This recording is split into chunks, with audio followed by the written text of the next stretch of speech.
ময়দানে মাশরে সবাইকে দাঁড়াতে হবে, আল্লাহ পাক সবার কাছে হিসাবটা নেবে। এই ময়দানে মাশরে কেউ তোমার আমার হবে না, বাপ ছেলের হবে না, ছেলে বাপের হবে না, মা মেয়ের হবে না, মেয়ে মায়ের হবে না, স্বামী স্ত্রীর হবে না, স্ত্রী স্বামীর হবে না।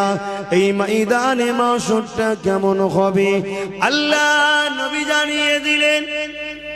মাথার এক বিরদা ইখতিলাফ, এক হাত উপরে আল্লাহ সূর্যকে নামিয়ে দেবে, সূর্যের 12 গুণ তাপকে আল্লাহ বাড়িয়ে দেবে। এই তাপেতে মানুষের মাথা কেন কোনো জোরে জোরে কোলে কোলে নাক দিয়ে জোরে জোরে পড়তে লাগবে। সামান্য আজকে রোদের তাপ কোটি কোটি মাইল দূরে রয়েছে, আজ একটা গুণ তাপ, সেদিন 12 গুণ তাপ বাড়বে। মাথার এক বিরদা ইখতিলাফ, এক হাত উপরে আল্লাহ নামিয়ে দেবে। ওই দিনে কি হবে উপায়? আজ এখানে কষ্ট হচ্ছে, ছায়াতে দাঁড়াচ্ছ, ওখানে দাঁড়াচ্ছ, সেখানে দাঁড়াচ্ছ, কিছু সময় আরামটা পেয়ে যাচ্ছ।